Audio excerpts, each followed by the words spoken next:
He's an architect experienced in steel structures. Now Richard Gage is touring the country with a controversial message about September 11th. Richard Gage is here to show us why he's calling for a more thorough investigation into the collapse of the World Trade Center buildings. Thank you so much for joining us. You're very welcome. It's great to be here. Well, first of all, give us a little bit more about your background. Well, I'm an architect of 20 years, a member of the American Institute of Architects, and have been studying steel-framed, fireproof buildings for about that long. We ask that for clarification because as we get into this, we want people to make sure that you're not just somebody with a wacky idea. Right. Okay? You come with some science to you.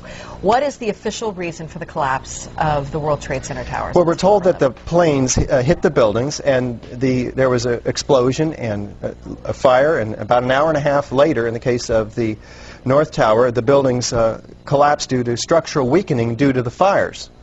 The problem is that we don't have large gradual deformations associated with collapses, and fires in high-rises have never brought down a steel frame high-rise building at all, ever.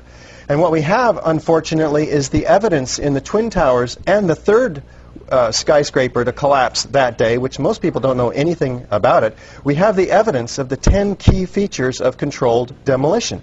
In the case of Building 7, it collapses straight down into its own footprint at free fall speed in the first 100 feet. It's dropping, as you can see, symmetrically, smoothly, at free fall speed in the first 100 feet, 2.5 seconds. This is uncanny. There's 40,000 tons of structural steel designed to resist this collapse. Is it, what, a 47-story building? Yeah, this is called Building 7, right a football field away from the Twin Towers. Okay, so what we're showing is left what happened. In fact, right is a controlled where you are using, or the people who made this happen, used demolition. Indeed, and it's a direct comparison. And you can see that, indeed, almost free fall speed, free fall acceleration through 40,000 tons of structural steel. That is uncanny. So we have 700 architects and engineers demanding a new investigation as a result of this evidence and the evidence in the World Trade Center that is very explosive. Almost every architect and engineer we show this information to agrees with us that these are controlled demolitions.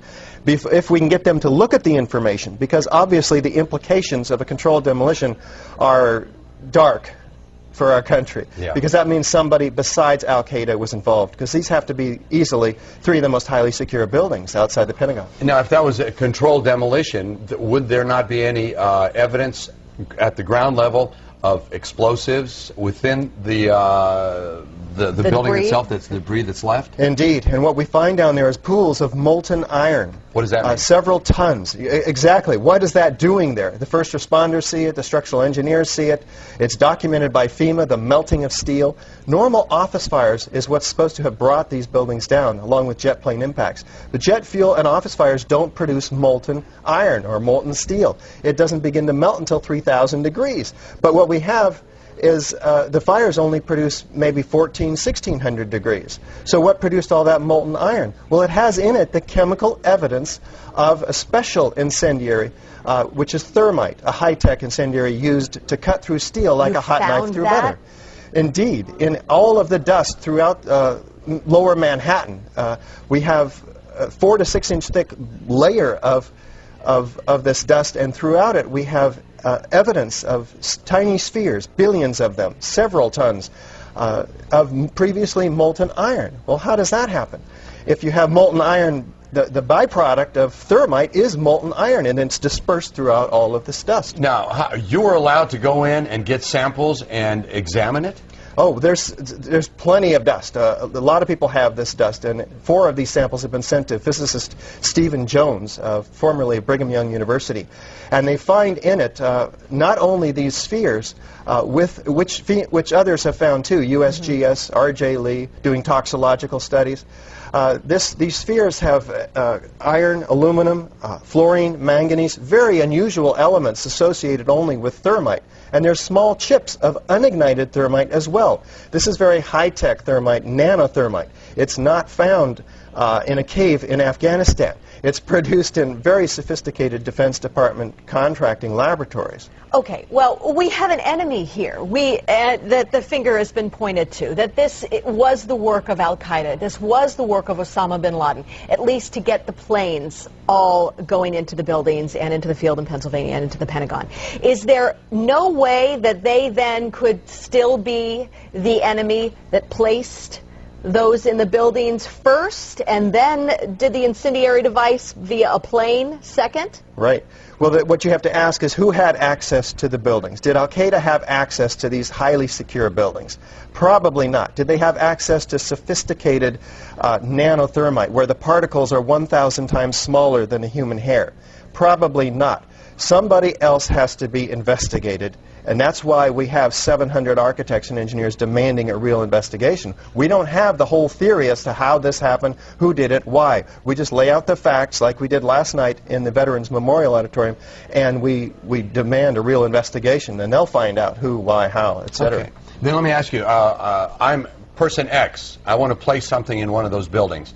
Where would I carry it? How big would it be? Is it that visible that I would be spotted by security? Or could I place it in one of my tooth fillings? Yeah. We're talking about several tons of nanothermite and ordinary thermite. One would have to have access through security. So the security company involved for the World Trade Center should be thoroughly investigated. And it turns out to be Securicom, Stratosec. Somebody should look and see who's on the board of those companies. Some very interesting individuals turn out to be.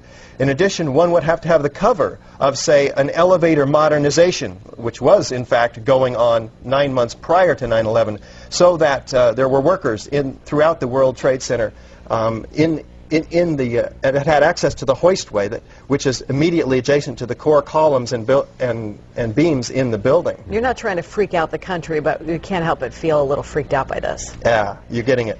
Yeah.